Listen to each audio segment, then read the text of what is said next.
U narednim minutama gost Dnevnika, predsjednik Haškog tribunala Carmel Agius. Gospodine Agius, dobar vam dan. Odmah na početku, kako gledate na to da tri strane u Bosni i Hercegovini imaju različite ocjene za rad Haškog tribunala? Well, it's a very easy question to answer. Na to je pitanje vrlo lako odgovoriti. I ja moram priznati da su mi ovo pitanje postavljali mnogo puta.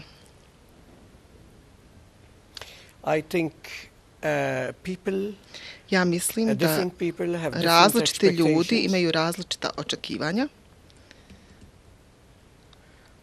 o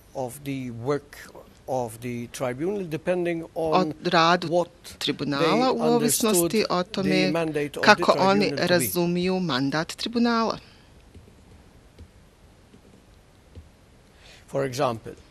Na primjer, neke ljude sam upoznao koji su mislili i još uvijek misle da bi tribunal trebao privesti licu pravde ne samo 161 osobu koju smo optužili, nego i još 100.000 drugih.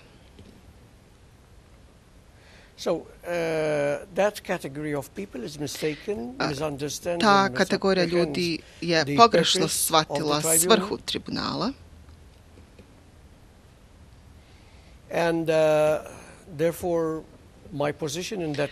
I zbog toga moj stav po tom pitanju jeste da ako niste zadovoljni sa radom tribunala, ja se s vama ne mogu složiti, jer tribunal i nije zamišljen da privede licu pravde sve, nego samo one najodgovornije za zločine počinjene u bivšoj Jugoslaviji. Mi smo optužili 161 osobu i u određeno vrijeme nas je Sigurnosno vijeće čak i zaustavilo. Naređeno nam je da ne istražujemo ostale zločine i da ne podižemo druge optužnice i da ne istražujemo druge osumnjičenike.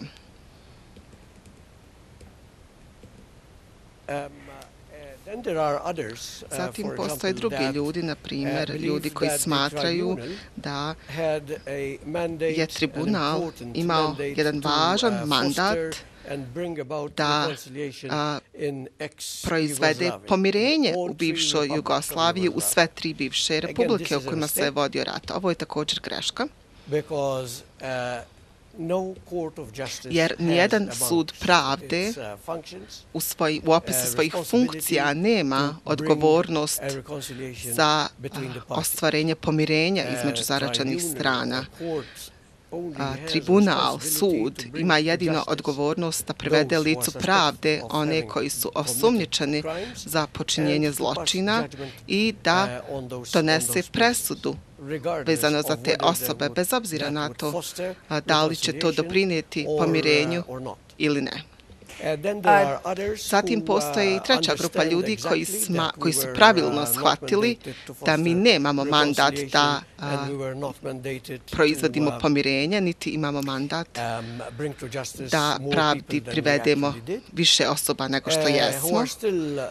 Međutim, i ti ljudi također nisu zadovoljni jer, na primjer, nisu zadovoljni sa nekim presudama koje je donio tribunal, nisu zadovoljni sa nekim kaznama, očekivali su ili veće ili blaže kazne u ovisnosti od toga ko su oni, šta su bila njihova očekivanja. Ja moram biti vrlo iskren s vama. Naravno,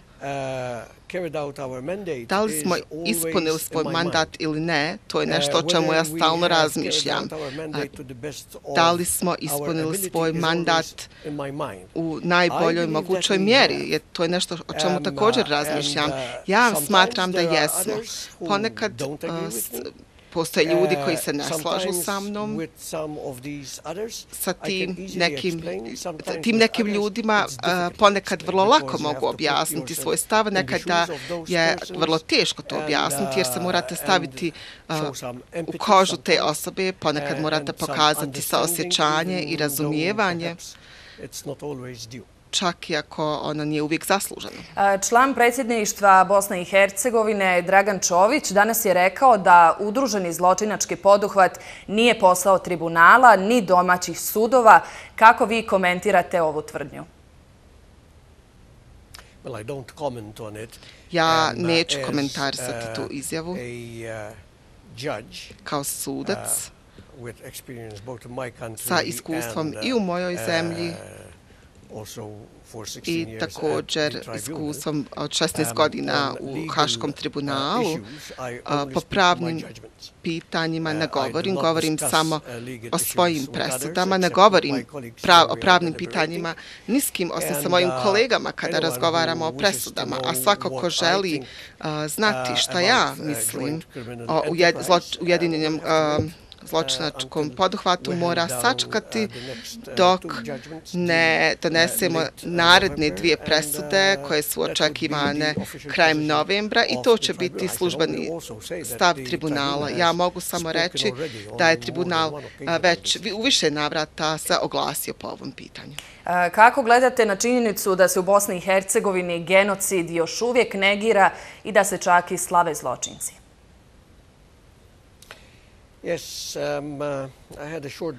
Da, imao sam kratak razgovor sa tužiocem danas i postoji razlika u mišljenjima između nas dvojice u smislu da ja kao predsjednik tribunala koji ima direktnu pravosudnu ulogu, smatram da trebam biti suzdržan vezano za otvorene kritike izjava kao što su izjave koje smo nedavno čuli vezano za genocid u Srebrenici ili opsadu Sarajeva i tako dalje. On je u drugačijoj poziciji i on može dodati i malo političkog tona svojim komentarima. Ja to ne mogu. Ali ja vam mogu reći da me to jako uznemirava me iz vrlo jednostavnog razloga. Mi smo 3 puta do 4 puta donijeli odluku da je u Srebrenici počinjen genocid. Mi smo donijeli odluku nakon dugog suđenja koje je trajalo godinama da je Sarajevo bilo pod opsadom i kao da li Haški tribunal treba potvrdu da se u Srebrenici zaista desio genocid i da li nam je potrebna još neka potvrda za sve ono što se dešavalo te značajne sedmice u julu 1995. godine. Neću reći ništa više od toga. Kao što sam rekao, mi kao tribunal smo uradili najbolje što smo mogli da uspostavimo dokaze za ono što se dešavalo tokom 4,5 godine konflikta u bivšoj Jugoslaviji. Ja vjerujem da postoje još činjenica koje trebaju biti otkrivene, ali ja neću trenutno više komentarisati. Gospodine Agius, kada se sud zatvori, šta slijedi? Šta je sljedeće? Ostaje li sve na domaćim sudovima?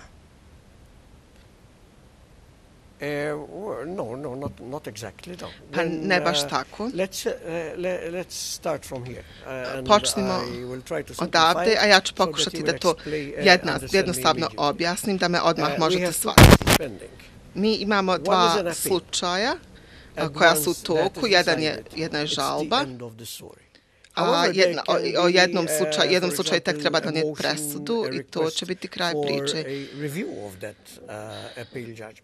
Mada će vjerovatno biti zahtjeva za neku reviziju te žalbe, međutim, taj zahtjev neće biti prihvaćen od strane tribunala, jer tribunal u to vrijeme više neće postojati, ali postoji mehanizam. Slično je i u slučaju Mladić. Suđenje Mladiću će također biti završeno u novembru. Ja ne radim na tom slučaju, tako da nemam pojma kako će se to suđenje završiti, a i da znam ne bi ništa rekao, ali siguran sam da bez obzira na presudu bit će žalba. Ta žalba se neće naći pred Haškim tribunalom, jer Haški tribunal će u roku od mjesec dana nakon donošenja odluke u slučaju Mladić biti zatvoren, tako da će to biti zadatak za mehanizam koji će naslijediti tribunal, ali to se odnosi samo na ova dva slučaja koja još uvijek traju. Postoji još jedno ponovljeno suđenje vezano za slučaj u kojem je Haški tribunal donio presudu i žalbeno vijeće je također donijelo presudu prije nešto više od godinu dana. To je ponovno suđenje Stanišiću i Simatoviću i to ponovljeno suđenje vrši mehanizam. Ja ne očekujem da će biti još nekih drugih slučajeva koji će se pojaviti, osim ove dvije žalbe. Imamo već žalbu u slučaju Karadžić. Dakle, to su sve slučajevi kojima će se baviti mehanizam koji će naslijediti Haški tribunal. Svi drugi slučajevi koji nikad nisu dospjeli pred Haški tribunal, a takvih su stotine ovdje u Bosni. Tužioc mi je jutros, ili nekom je jutros spomenuo brojku od 1000 slučajeva, ali, dakle, ja vjerujem da postoji još slučajeva i u Srbiji i u Hrvatskoj.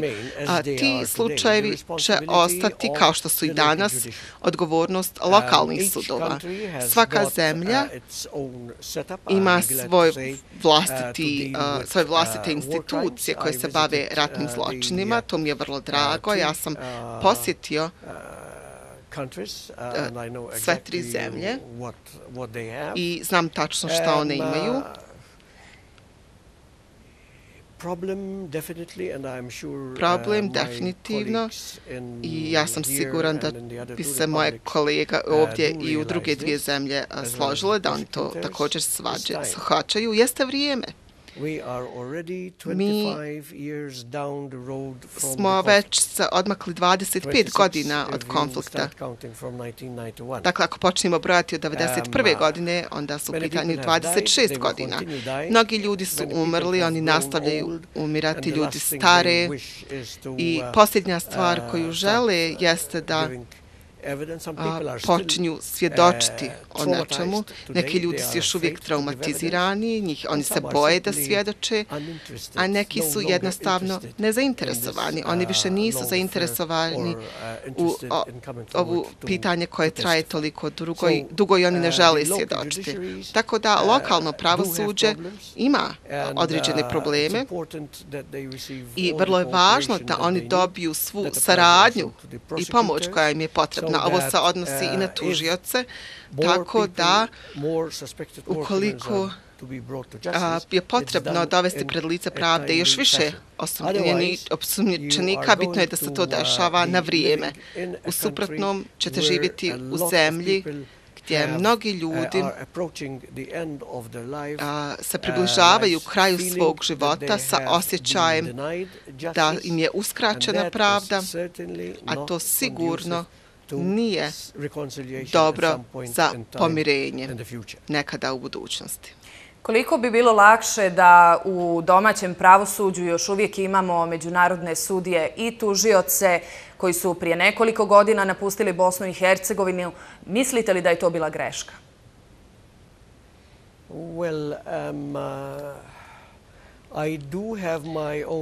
Pa ja imam svoje lično mišljenje na ovu temu, ali prosuđujem da je bolje da ga zadržim za sebe.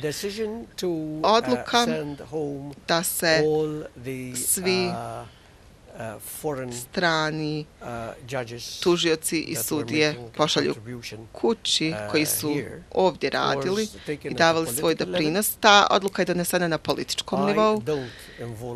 Ja se ne miješam u političke odluke. Ja sam razgovarao sa mnogim sudijama koji su radili i još uvijek rade na ratnim zločinima i mislim da bi ovo pitanje trebalo biti upućeno njima. Oni vjerovatno ne bi imali problem da odgovore na ovo pitanje. Oni su meni rekli šta misle, ali ja naravno vama ne mogu prenijeti šta oni misle i ne mogu vam reći šta ja mislim.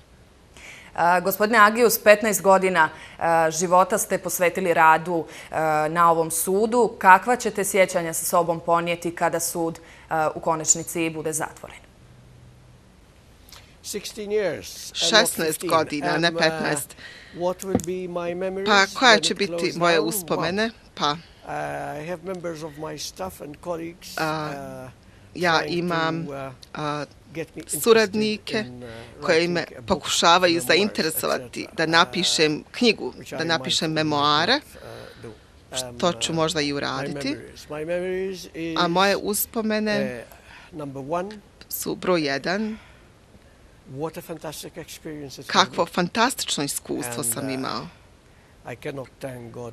Ne mogu Bogu dovoljno zahvaliti na sreći koju sam imao da učestvujem u ovom eksperimentu koji za nekoga ko ne zna tačno kako to funkcioniše, od prvoga dana znači suradnju sa sudijama koje ne poznajete, sa sudijama koji ne govore vaš jezik, sa sudijama koji su naviknuti na drugačije pravne i pravosudne sisteme, sudijama koji imaju različito mišljenje o tome šta je tribunal i koje su njegove odgovornosti, sa sudijama koji se ne moraju nužno slagati sa procedurom. I sve to u tribunalu koji, kada sam stigao 2001. godine, imao je vrlo malo pravila i internih propisa. Dakle, sud je osnovan 1993. godine. Sudije su počele prikupljati dokaze tek 1994. i sve je to bilo vrlo minimalistički kad sam ja stigao 2001. godine. I to je bila velika promjena za mene. Ja sam bio sudija u mojoj zemlji, radio sam na potpuno drugačiji način sa zakonom i sa procedurama na koje sam studirao na univerzitetu, na kojima sam stekao diplomu i osim toga imao sam više od 2 decenije iskustva kao advokat i sudija i onda odete u Haag i nađete se u potpuno drugačijem okruženju. Ja sam odmah bio predsjedavajući sudskog vijeća u suđenju Brđaninu. Imao sam kolege, jedan iz Češke republike, jedan iz Japana, ali to je bilo prekrasno iskustvo i naučio sam tako puno. Prije svega naučio sam da su sudije iste svugdje. Ako imate dvojicu sudija, njihov glavni interes će biti da se poštuju propisi, odnosno drugim riječima, da i tužilaštvo i odbrana imaju isti tretman, da im se pruži jednaka prilika, čak i ako je ponekad to se dešava i u domaćim sudovima. Iako tužilaštvo vrlo često ima veći tim i veće tehničke mogućnosti. Sjećam se da sam proveo godine raspravljajući sa svojim kolegama o nedostatku tog specifičnog pravila i zajedno smo uvijek pronašli način da iskoristimo pravilo koje će najviše služiti pravdi. Bilo je to fantastično iskustvo. Još jedno važno iskustvo jeste kada pogledam unazad, Sjećam se između 1995. i 2001. godine ja sam pregovarao u ime malteške vlade o nečemu što je kasnije postalo statut Međunarodnog krivičnog suda. Ja sam bio uključen u mnoge vrlo teške diskusije. Sjećam se koliko je teško bilo dobiti bitku protiv nekažnjivosti. Ta zapravo bitka još uvijek nije dobivena. I koliko je, po mom mišljenju, bio revolucionarno dostignuće tribunala da pošalje jasnu poruku širom svijeta da tačno u prošlosti smo imali kraljeve i careve kojima se davao azil u drugim zemljama, čak i u zemlji koja je naš domaćin, koja je domaćin tribunala. A sada je to zemlja koja je šampion međunarodne pravde po svim pitanjima i shvatio sam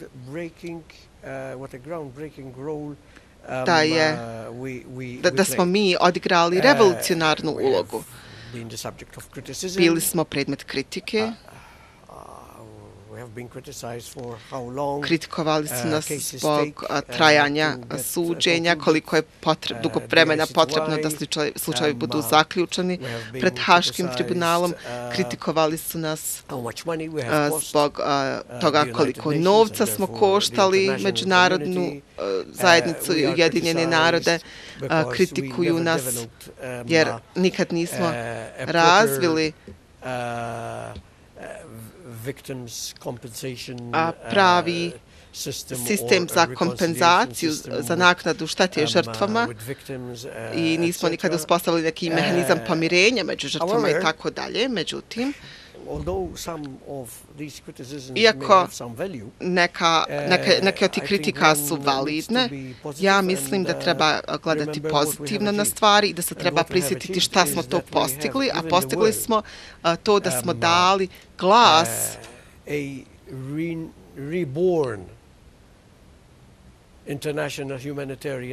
i ponovno rođenje međunarodnom humanitarnom pravu. Dali smo svijetu sistem pravila za izvođenje dokaza koji su kasnije usvojili i pregovarači koji su radili na otvaranju Međunarodnog krivičnog suda. Mi smo pomogli osnivanje tog suda, bili smo instrument u Ujedinjenim narodima i potakli smo ih da uspostave druge tribunale, recimo za Sierra Leone, za Liban, za Kambodžu, čak i Evropska unija sada čini korake da uspostavi još jedan tribunal za neke navodne zločine, odnosno zločine za koje se pretpostavlja da su se desili na Kosovu. Mi smo bili instrument koji je pomogao da sve ove institucije nastanu. Tako da se vratim na vaše prvo pitanje, da li sam zadovoljan sa našim postignućem? Da. Postoje određene rezerve, ali ne samo da sam zadovoljan, ja sam ekstremno zadovoljan i ponosan. Gospodine Agius, hvala lijepo što ste izdvojili vrijeme i govorili za Dnevnik TV1. Bilo mi je zadovoljstvo, hvala vam.